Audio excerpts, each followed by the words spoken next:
The ballroom sparkled like a champagne flute mid-toast, glittering chandeliers overhead, crystalline wine glasses clinking below, and silk gowns swirling in soft motion. Daniel Price stood at the heart of it all, tailored in a midnight black tuxedo that hugged his lean frame like success had stitched it. The gala was his, technically, a fundraiser under his Tech Foundation's name, but everyone knew it was really just another stage for him to shine. Veronica clung to his arm, her beauty pageant smile stretching wide beneath layers of perfect contour. The press loved her, especially when she leaned into Daniel and laughed at things that weren't funny.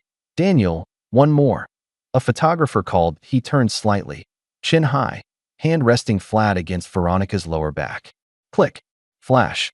Money and power made photogenic easy. A red carpet correspondent with a mic shaped like a diamond shoved through the crowd. Daniel Price, tech visionary and newly married man. Congratulations. Mind if we ask a few questions for the live stream? If this story resonated with you, subscribe to the channel and spread the word, and tell us where you're watching from. Daniel grinned. Of course, anything to boost donations. The crowd chuckled. Tell us, the host beamed. You've built a billion-dollar legacy. You've got this gorgeous new wife. What's next for the Price empire? Veronica turned to him, expectant. Daniel glanced at her with that signature half smile, then back at the camera. Well, he said, pausing just long enough to create suspense. Maybe a little one running around soon. This time, we're doing it right. The laughter came quick, followed by a wave of polite clapping. He let the moment settle before leaning in, voice mockingly soft. Let's just say, not everyone can build a family. Some people weren't meant for it. There was no name, no need for one. Everyone in that room knew he was talking about Mira. Across the ballroom, past the champagne tower and silver-draped pillars, Mira stood half in shadow near the bar. Alone. She wore black. Not out of mourning, out of clarity. Her dress was simple, elegant, the kind that didn't ask to be noticed but couldn't be ignored. She didn't drink. She didn't smile. She just watched. The camera cut away before it caught her face. But Daniel saw her. For a flicker of a second, their eyes met, his smug and glassy, hers unreadable. Still, unmoving. She didn't blink. Veronica followed his gaze and whispered, "Who's that?" Daniel turned away. No one important. The next toast began. Champagne flowed again. Daniel raised his glass, playing the benevolent host, but Mira didn't move, didn't speak, didn't leave. Instead, she slowly reached into her clutch and pulled out a small, folded paper, an old envelope, worn at the corners. Her thumb traced the crease. Her lips tightened, not with sadness, but with resolve.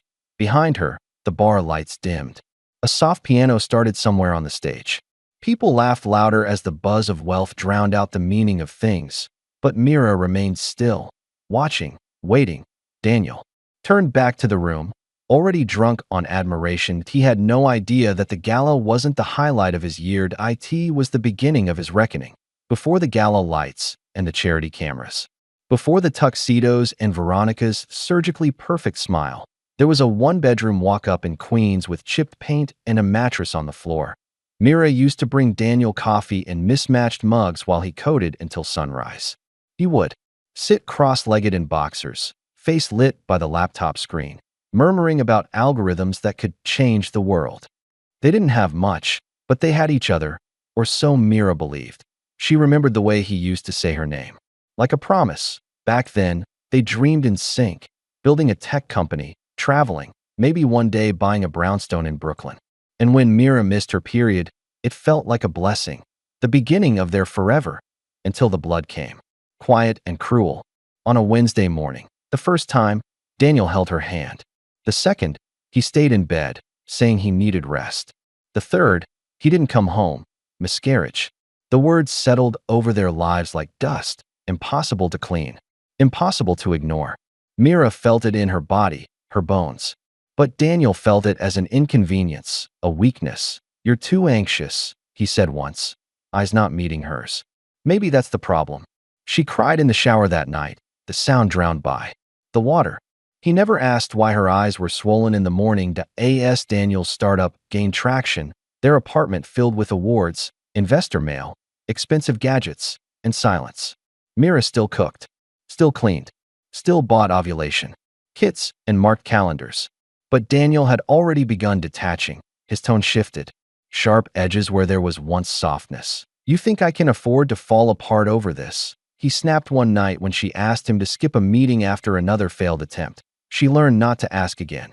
Instead, she poured herself into Daniel's company, helping with PR, building pitch decks, writing investor updates under his name. Behind every perfect headline was her invisible labor. She didn't complain. She hoped. When the IPO hit, Daniel didn't come home. He texted her a picture of the ticker instead. $87.4M. That night, she sat at their dinner table, candles flickering.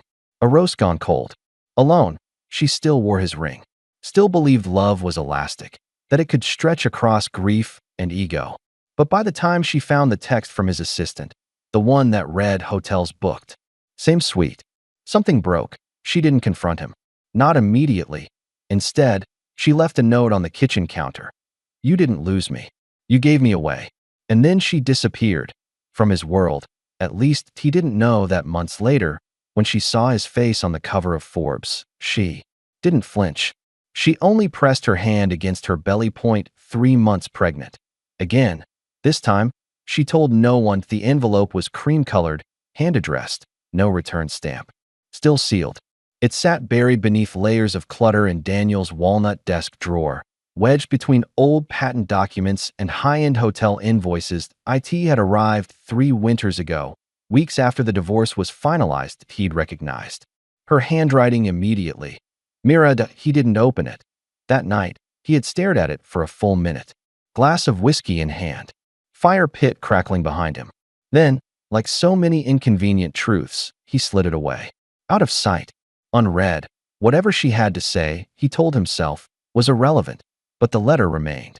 Years later, it still pulsed. Beneath paper stacks like a heart he'd long since chosen to ignore. Across the city, on a crisp spring morning, a woman with dark hair and quiet eyes walked 3 boys into a packed school auditorium. The youngest clung to her hand. The oldest held his brother's. She moved with purpose, but without spectacle. The kind of woman who didn't need to be seen to carry weight. The eldest boy, maybe 9, had a steady gaze and a jawline too sharp for his age. The middle child, freckled and wild-eyed, bounced in place, sneakers squeaking against the polished gym floor. The smallest one dragged a plush bear by the arm, mouthing silent words to it as if it were listening. They didn't look identical, but all 3 had the same eyes. Daniel's eyes, steel blue, fringed with gold. Mira led them to the 3rd row and sat with a program folded neatly in her lap. The youngest climbed onto her thigh. The middle leaned against her shoulder. She whispered something, a reassurance, perhaps, and they stilled. The principal's voice crackled over the mic, announcing student presentations on family heroes. One by one, children took the stage, stumbling over cue cards and beaming toward their proud parents. When the 2nd-grade teacher called Jonah, Eli, and Micah, Myra's boys rose and practiced rhythm. The room quieted as the 3 stepped onto the stage. No matching outfits. No flashiness. Just presence. Jonah, the eldest, spoke first. "Our mom is our hero. She taught us that family isn't what you have, it's what you choose." Eli followed, louder. "She chose us, and we chose her." Micah, the smallest, waved at the crowd and grinned. "She makes the best pancakes." Laughter rippled through the audience. Mira didn't move, just smiled, quietly. Daniel wasn't in that room. But if he had been, if he had seen those 3 boys standing shoulder to shoulder under the stage lights, he might have reached for that envelope in the drawer. He might have opened it, but he didn't. And Mira never followed up. She didn't need to. Her message had already been delivered, just not in ink. The rain tapped gently against the apartment window, a soft rhythm that filled the silence between them. The scent of hot cocoa lingered in the air, and the television flickered quietly in the background. Muted, forgotten. Mira sat on the living room floor, cross-legged, her back resting against the couch. All 3 boys were sprawled around her, wrapped in blankets and afternoon laziness.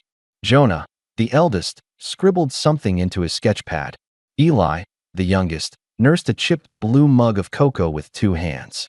Micah, the middle child, laid upside down on the rug, his feet resting on the wall. "Can I ask something?" Eli piped up, Licking cocoa from his lip, Mira smiled.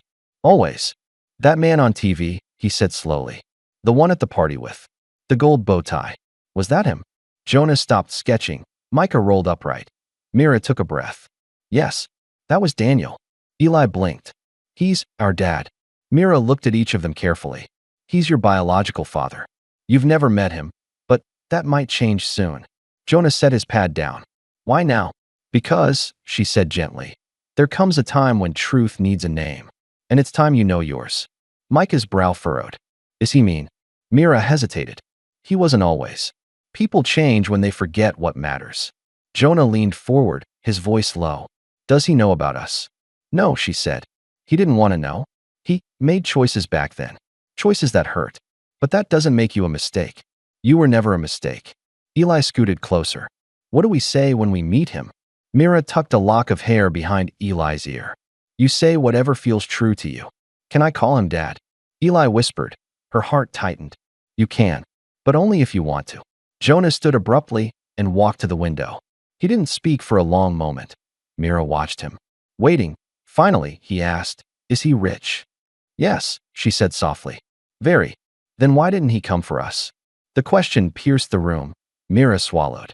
Because sometimes, people think money is more valuable than love. They learn too late how wrong they were. Jonah didn't answer. His fingers rested on the glass. Micah spoke into the quiet. Will he like us? Mira smiled faintly. He'll see the 3 best things I've ever done. Eli curled into her side. Are we going soon? She nodded.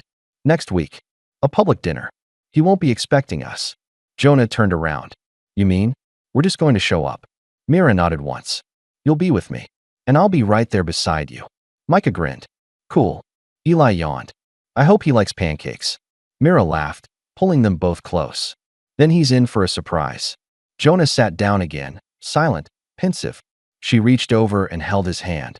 You don't have to be ready, Jonah, she whispered. You just have to be honest. He met her gaze. I can do that, he said. Outside, the rain slowed. The world felt still. Mira looked at her sons. Not fragile, not confused, but curious. Steady. They were ready to meet him, but he just didn't know it yet. The toothbrush sat in a Ziploc bag inside a velvet-lined box, locked deep within Myra's safe. She hadn't touched it in years, hadn't needed to. But tonight, after the rain and the cocoa and the quiet conversation with her sons, she opened the safe like a wound. The memory of that night still burned. It had been their final argument. Raw, venomous, final. Daniel was halfway packed for yet another tech summit in Singapore. She had just miscarried again. The 3rd time. Her hands were shaking, her eyes rimmed red. But she stood in the doorway of their bedroom and asked, Do you still want this family, Daniel? He didn't even look up. I want peace. And when he stormed into the bathroom, throwing his electric toothbrush into the sink basin with irritation, Mira heard something inside her go completely, dangerously still. Later that night, after he left, she stood in that same bathroom, staring at the cracked porcelain. Her hands moved before her thoughts did.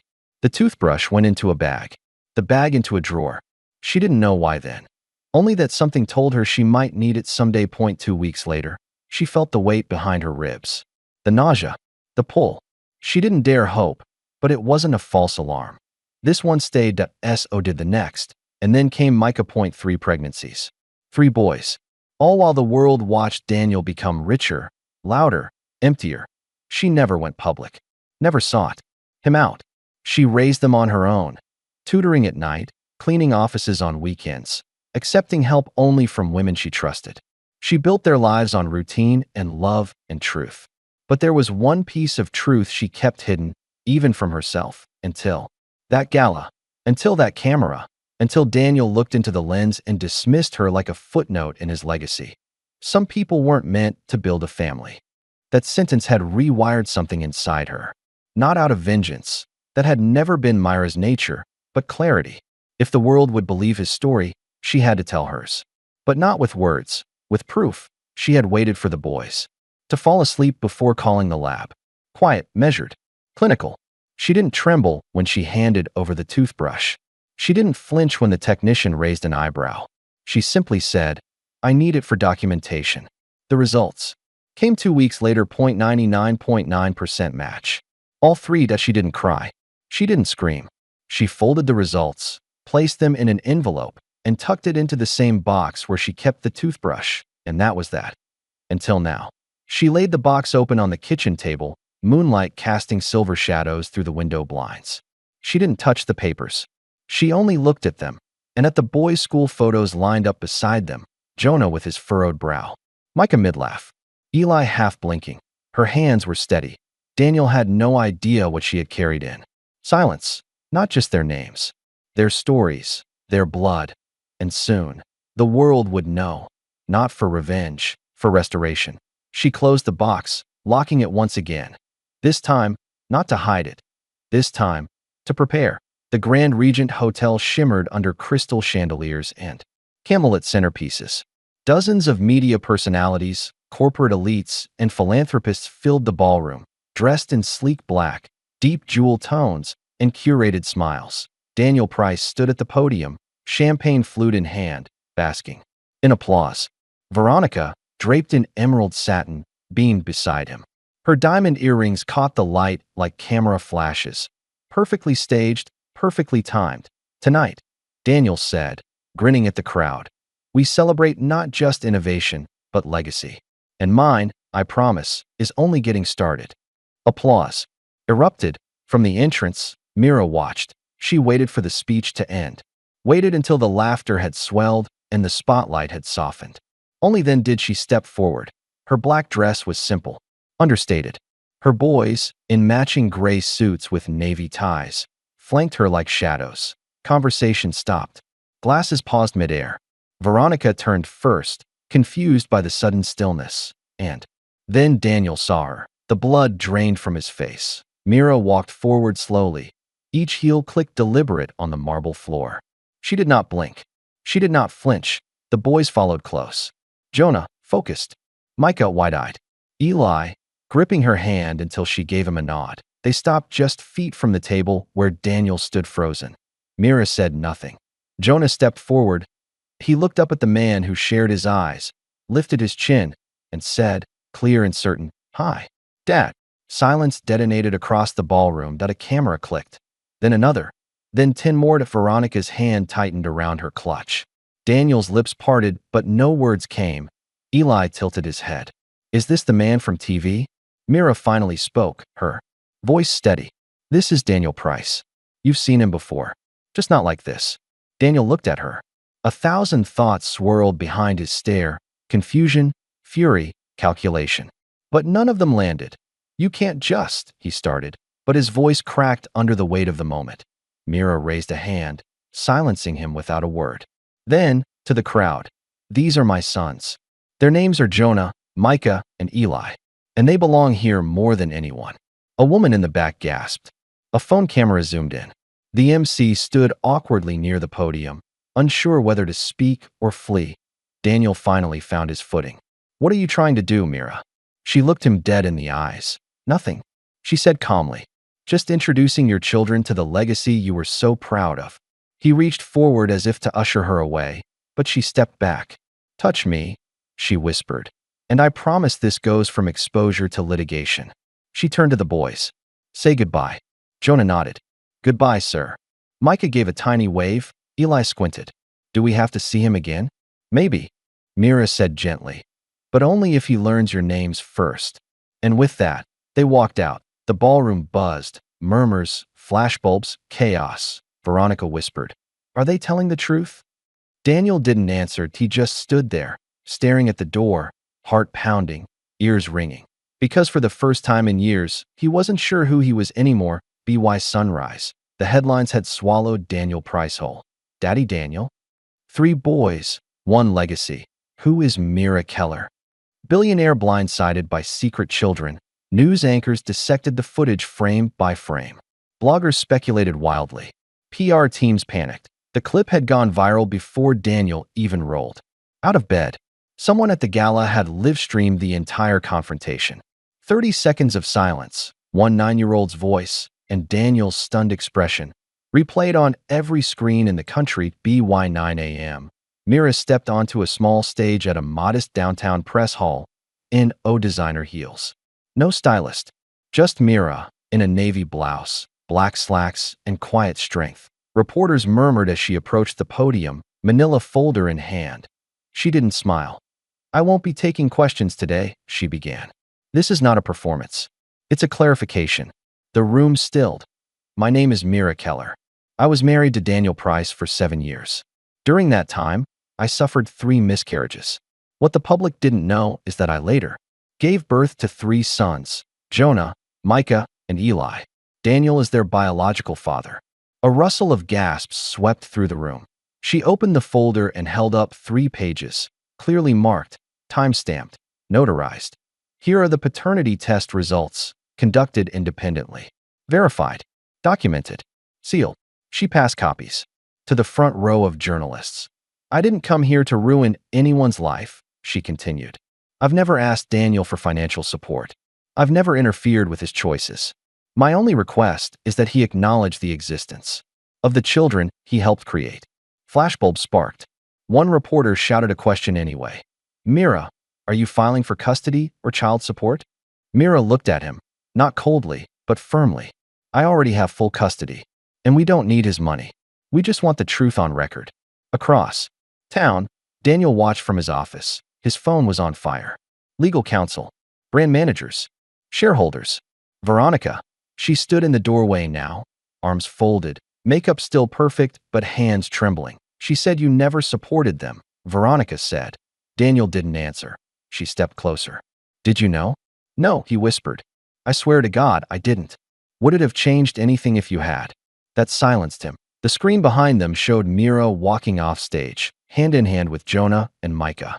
Eli clutched her elbow, looking up at her like she was the only truth in the world. Veronica's voice cracked. "They look like you." Daniel sat down hard, face pale. "I need to get ahead of this." "Too late," she said, then left. Back at the press hall, Mira spoke softly to her sons as they exited through the side door. Paparazzi swarmed, but she shielded them with her body, moving with practiced calm. A reporter called out, "Mira, is this revenge?" She didn't stop walking, but she answered, "No. This is responsibility." By noon, Daniel's face was a meme. By afternoon, shareholders were calling emergency meetings. By evening, the paternity papers were trending on every platform. But Mira, she sat on her living room floor, folding laundry while Eli built a castle. From couch cushions no bitterness, no gloating, just peace. The story should have died down.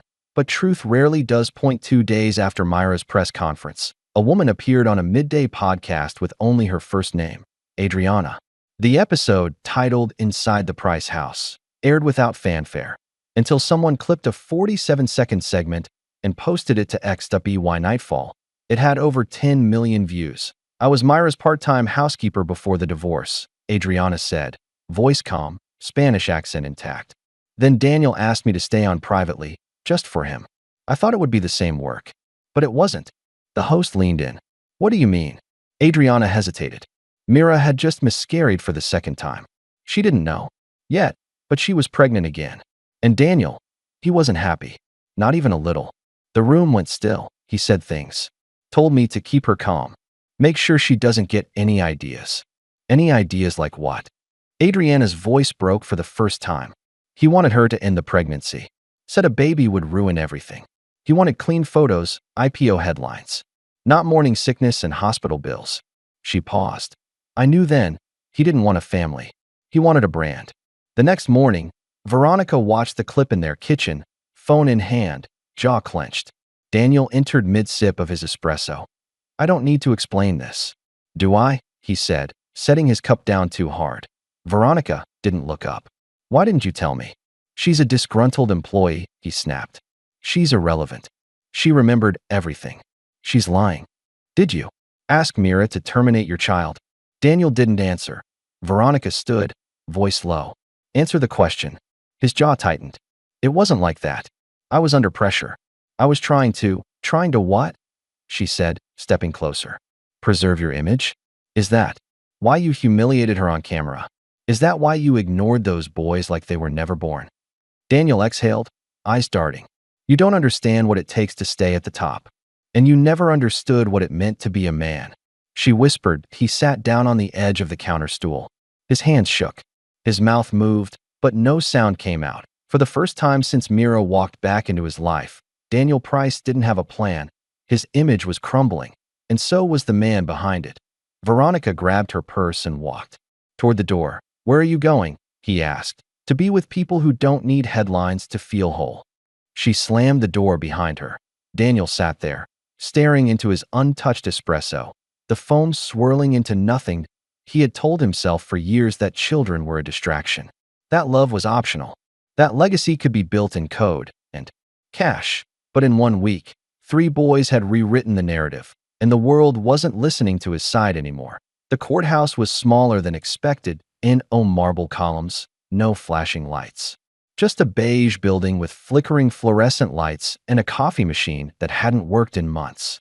But inside courtroom 3B, the air felt charged, like something irreversible was about to unfold.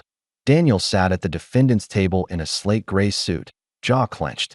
His lawyer, a silver-haired shark named Rothwell, whispered behind his hand constantly, barely blinking. Daniel didn't respond. He hadn't slept in days. On the opposite side, Mira sat beside her attorney, a young black woman named Aisha. Morgan, calm and composed. She wore no makeup. She didn't need it. Her boys sat directly behind her, quiet in pressed shirts and clip-on ties. Jonah looked stoic. Micah fidgeted. Eli swung his feet. "All rise," the bailiff called. Everyone stood as Judge Evelyn Whitaker entered. Early 60s, steel gray bun, and a gaze that could slice a man's ego in half. "This hearing is for the petition of paternity recognition. In the matter of Keller versus Price," she began. "Let's begin." Aisha stood. "Your Honor, we are not seeking child support, custody, or financial restitution. This is not a case of resentment. This is a case of truth. Legal truth. The biological father of these children has refused acknowledgement. We seek a court order confirming paternity so their birth certificates may be amended." Rothwell rose. Slowly. "Your Honor, we dispute the admissibility of the original DNA test on grounds of collection ethics. It's verified and notarized," Aisha cut in. "And Mr. Price has been invited, more than once, to submit a second test." He declined. Whitaker raised a hand. "Enough. I'd like to hear from the parties directly." Aisha turned. "Jonah, will you come forward?" The boy stood, clutching a folded paper in his hand. The courtroom leaned in. "My name is Jonah Keller," he said softly. "I'm 9. I know I don't look like a lawyer or sound fancy, but I know who my mom is. And I know who I look like." He paused. "Sometimes it feels like I don't exist to half the world, just because no one ever put his name on a piece of paper." Micah followed, hands shoved into his pockets. "I don't care about money," he said bluntly. "I just want to be able to say who I really am. If he doesn't want us, fine, but at least make it real." Eli clambered up last, standing on tiptoe to reach the mic. "Can he just write it down?" he asked. "Like at school? If he writes it down, then it's true, right?"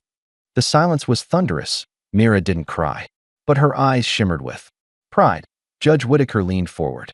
"Mr. Price, do you wish to make a statement?" Daniel didn't stand. He only nodded once. "They're mine," he said, barely audible. "They always were." The judge sat back. "Then this court recognizes legal paternity of Jonah Keller, Micah Keller, and Eli Keller. Amendments will be ordered immediately." The gavel hit the block, just once, but it echoed like thunder. Mira reached for Jonah's hand. Micah smiled. Eli whispered, "Did we win?" "No," she said softly. "We were always winning."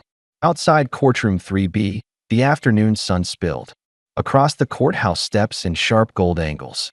Reporters waited beyond the barricades, microphones ready, questions loaded. But Mira didn't stop for them. She gripped Jonah's hand, with Micah and Eli trailing just behind, and walked straight past the cameras like they weren't there. Behind them, the heavy oak door creaked open again. Daniel stepped out, alone. His suit, still expensive, now looked too tight, as though it was struggling to hold a man who no longer knew how to fit inside it. He paused at the top of the stairs, eyes sweeping the crowd, then settled on Mira. For a breathless second, they simply looked at one another. The years, the choices, the silence. All of it passed between them like smoke that he opened his mouth as if to speak. But there were no words he lowered his gaze, stepped to the side, and walked past her without acknowledgement. Like a man stepping over the evidence of his own undoing. Jonah's grip on Myra's hand tightened. He didn't say anything. He didn't need to, Mira replied gently. Aisha Morgan joined them at the base of the steps, handing Mira a crisp envelope. Inside were 3 certified copies of the amended birth certificates. Daniel Price. Listed as father. Permanent ink. You sure you want to keep it that way? Aisha asked quietly. We could push for name changes if you'd rather not. No, Mira said firmly. They keep the name. Micah turned to her, confused. But why? Because, Mira said, crouching to his eye level, names don't just tell us who we came from. They remind us who we survive. Eli nodded solemnly, as if he understood in his own way. Like battle scars. Mira smiled. Exactly. The crowd of reporters grew louder, pushing for quotes, but Mira shielded the boys with her arms and led them toward the parking lot. No driver. No limo. Just their beat-up Honda with the sticky back seat and dented bumper. As they climbed in, Jonah glanced back once. Daniel had paused by his town car, surrounded by lawyers and PR staffers. But he wasn't talking, he was staring at them, watching the family he could have had, should have had, pull away from him forever. Inside the car, Mira glanced in the rearview mirror. Jonah met her eyes. Do you feel different? She asked. He shrugged. Not really, but maybe a little more real. Mira placed a hand on the wheel, steady and sure. You've always been real. Now the world has to see it too. They drove in silence for a while, the city blurring past. Micah fell asleep against the window. Eli hummed a song under his breath. And Jonah stared out at the world, older somehow, more anchored. In the back seat, a folded envelope sat between them. 3 names. 1 truth. Justice hadn't come from anger. It came from acknowledgement. And now, the boys had both. Their mother's love and the father's name, signed, sealed, and undeniable. The kettle whistled low in the background, its sound drifting into the quiet hum of the morning. Outside the kitchen window, the yard was alive with motion. 3 boys darting between sunbeams and shadows, their laughter slicing clean through the summer air. Mira sat at the old wooden table, worn smooth by years of elbows and homework and midnight tea. A single sheet of paper lay before her, yellowed slightly at the edges. Folded once. Then again. It had no stamp, an O envelope. It had never been sent. She unfolded it carefully, her fingers tracing the creases like familiar roads. And then she read, aloud, though no one was listening. Daniel, I don't know why. I'm writing this. Maybe because there's something unbearable about being the only one who remembers. Jonah walked for the first time in our hallway. He fell twice, then stood and wobbled toward me like he'd known how all along. I cried. For an hour. Micah once tried to feed the moon his oatmeal. He held up the bowl and said, he's hungry too. He was 2. Eli was born with a lung infection. The doctors weren't sure he'd breathe on his own. I stayed beside his incubator, singing lullabies you never heard. He made it. I made it. You weren't there, and I stopped expecting you to be. But I want you to know, they didn't become strong because of you. They became strong despite you. They learned that family isn't who shows up for photos. It's who shows up at 2 a.m. when the nightmares come. And I showed up. Every single time. She stopped reading. Tears didn't come. Not anymore. She turned the letter over and struck a match. The flame licked the paper with quiet hunger, curling the corners inward. She held it over the sink until it crumbled into ash, then turned the tap and let it wash away. Outside, Jonah called. Mom, can we build the fort now? 10 more minutes, she called back, wiping her hands. She stepped out into the yard. Barefoot. The grass was warm beneath her toes, sunbright and soft. Micah had tied a red cape around his shoulders and was chasing Eli with a foam sword. Jonah sat under the tree, sketching in his notebook, always watching. They didn't know about the letter. They didn't need to. She had written it for herself. Not for him. At the edge of the lawn, a mailbox stood quietly, holding nothing of importance. Bills, catalogs, noise. But never a letter from Daniel.